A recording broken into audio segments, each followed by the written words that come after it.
নমস্কাৰ অসমবাসীলৈ তথা আমাৰ আলোক দৰ্পণৰ সমূহ দৰ্শকলৈ মই শ্ৰীমন্ত তামুলী শইকীয়াই আন্তৰিক শ্ৰদ্ধা জনাইছোঁ।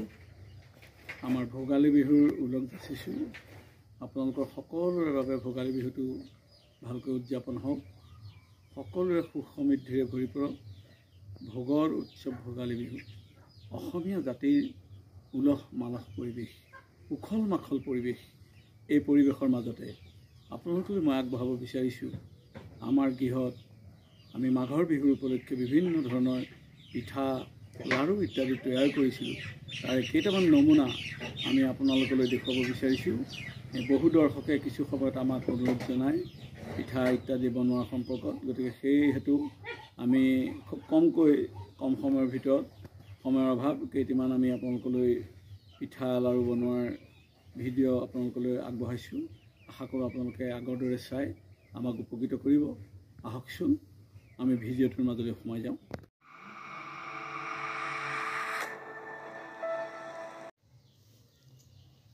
এয়া খোলাত দিয়া বা বগা পিঠা বুলি কোৱা হয়। এই পিঠা অসমৰ সকলো অসমীয়া মানুহৰে পৰিচিত। পিঠা বোলোতে সাধাৰণতে আমি এবিধ পিঠাকেই বেছি গুৰুত্ব প্ৰদান কৰোঁ। এয়া চাওক, নাৰিকল আৰু চেনি ভাজি লোৱা হৈছে আগতীয়াকৈ।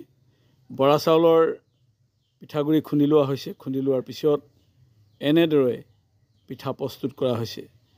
খুব সুস্বাদ্য এক পিঠা, য'ত নাৰিকল আৰু চেনিৰ সংমিশ্ৰণ ঘটাই সুন্দৰকৈ পিঠাবিধ প্ৰস্তুত কৰা হয়। আপোনালোকক মই ক্ৰমান্বয়ে দেখুৱাই যাবলৈ চেষ্টা কৰিম। এয়া তিল পিঠা। পুৰণি পদ্ধতিৰে পিঠা প্ৰস্তুত কৰা হৈছে। গুড় চকলিয়াই লোৱা হৈছে, তিল ভাজি খুন্দি লোৱা হৈছে। তিল ভজাৰ পিছত মিক্সিত বা ঢেঁকীত দি গুড়ি কৰা হৈছে আৰু তাৰপিছত গুড়ৰ লগত মিলাই গুড় আৰু তিল একেলগে সানি এই আমি বৰা চাউলৰ পিঠাগুড়িৰ দ্বাৰা এই খোলাত দিয়া পিঠা বা বগা পিঠা আমি প্ৰস্তুত কৰিছোঁ। আপোনালোকক আমি দেখুৱাই আছোঁ। এইবিধ অতি পুৰণি পদ্ধতি আৰু সকলোৰে বিহুৰ আচল পিঠা। এয়া আকৌ আমাৰ চুবুৰীৰ এটা পৰম্পৰা। আমাৰ চুবুৰীৰ মহিলাসকলে একেলগে পিঠা ভজাৰ এটা চখেই বেলেগ। তেওঁলোকে একেলগে ইয়াত সমবেত হৈ এই পিঠা ভজা কাৰ্যসূচী আৰম্ভ কৰিছে।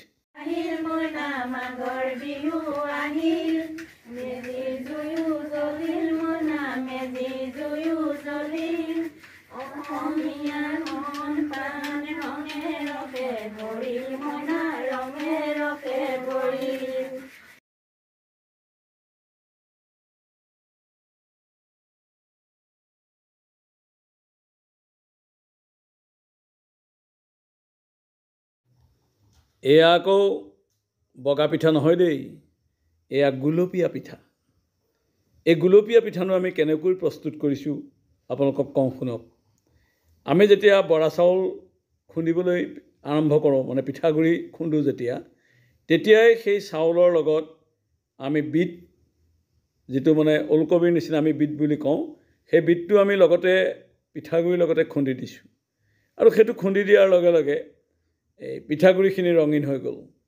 আৰু এই ৰঙীন পিঠাগুড়িখিনি আমি নাৰিকল আৰু চেনি দি যেনেকৈ পিঠা প্ৰস্তুত কৰোঁ, ঠিক সেই একেই পদ্ধতিৰে নাৰিকল আৰু চেনি দি এই গুলপীয়া পিঠা প্ৰস্তুত কৰিছোঁ।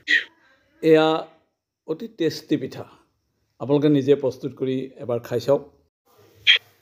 এতিয়া আপোনালোকক আমি দেখুৱাম নাৰিকলৰ লাড়ু কেনেকৈ প্ৰস্তুত কৰে।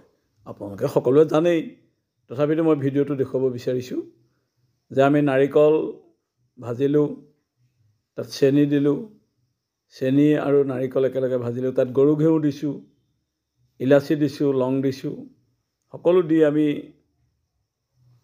লাড়ুখিনি বনাবলৈ চেষ্টা কৰিছোঁ। এতিয়া আপোনালোকে দেখিব আমি কেনেকৈ লাড়ু বনাইছোঁ। আমাৰ এইখিনি গৰম হৈ আছে। গৰম হৈ থকাৰ কাৰণে আমি থপিয়াই থপিয়াই বনাবলৈ আৰম্ভ কৰিছোঁ। আপোনালোকক খুব ধুনীয়াকৈ দেখুৱাম। এই আমি লাড়ু বনাওঁতে দেখিছেনে আমাৰ লাড়ু এইটো হৈছেগৈ, খুব ধুনীয়া হৈছে। আপোনালোকক দেখুৱালোঁ। আপোনালোকে ভিডিঅ'টো চাইছে। আমি আশা কৰিম আপোনালোকে ইয়াৰ পৰা উপকৃত হ'ব। ধন্যবাদ।